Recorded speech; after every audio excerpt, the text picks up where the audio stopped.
Ninong! Ninong, wala si Grace! Hanapin mo doon. Baka nandun lang yan.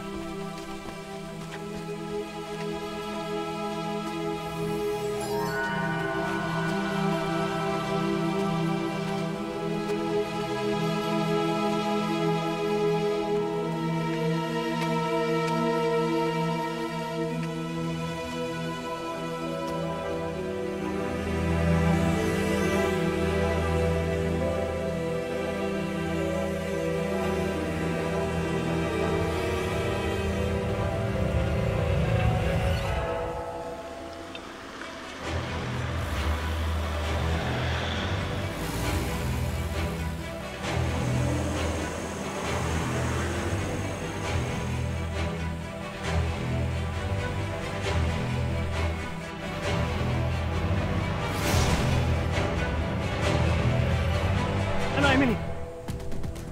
Wala? Ninong! Wala po si Grace eh! Kahit saan wala siya. Gisingin mo si Vega. Maghanap kayo dyan sa tabi-tabi.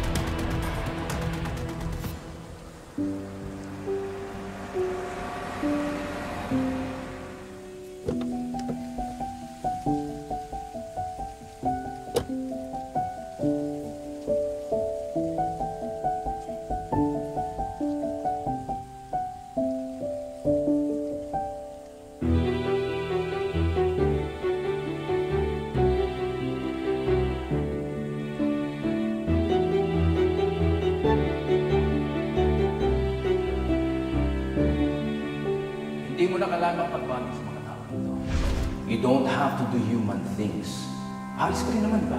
Iiwan mo kami. Pagbuti pa umuwi ka na lang, ayusin mo yung pad mo. Hindi naman talaga gusto mong gawin eh. Iwan mo kami.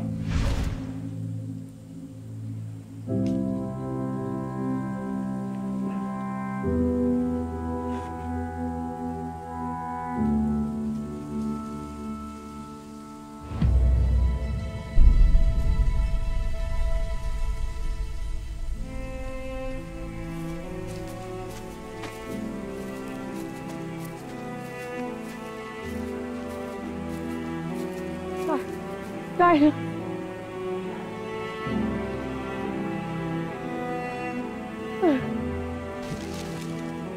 Grace? Grace! Ma'am Grace!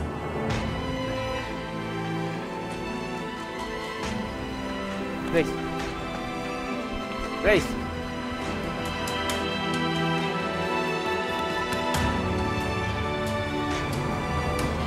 Sabi ko po sa'yo, Daddy, babalik sa atin si Tita Grace eh. Pero sir, ba't ganun si Ma'am Grace parang nahihilo na ewan? Hindi ko nga alam eh. Bigla na lang siyang bumagsak. Tapos parang nahihilo, parang groggy. Ayan. Oh, may kumakatok. Wait lang po. Si Carla. Oh, Ninong Sef! Sef. Ninong Sef! Ninong Sef, alam niyo po ba, bumalik na si Tita Grace! Nasaan siya? Is she okay? Yeah, andun siya sa guest room, nagpapahinga. She's unconscious, but she's all right. How did you find her? Bigla na lang siyang dumating. Parang pagod na pagod eh. Tsaka parang groggy siya.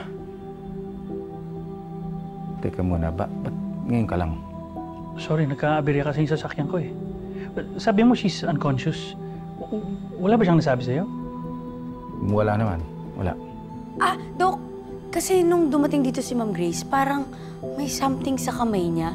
Hindi ko alam kung pinagdaanan ba yun ng dextrose? Tama ba? Wait. Na naka-attach sa kanya? Carlos, can I check on her? I have a feeling she was drugged. Kaya pala siya parang nahihilo. Napansin ko nga rin yun eh. Sir, dalhin kaya natin siya sa ospital. Baka nalason si Ma'am. No, wag sa ospital. She's safer here. Sef, you might be able to do something for her. I can flush out the toxins from her body. Meron akong stock ng IV fluid dyan, tsaka line. Ako na magsuswero sa kanya. Pare, buti na lang nandito ka. Salamat. At saka, Sef, sorry kung pinagdudahan kita. Wala na yan. I'm just doing what I can to help. Kunin ko lang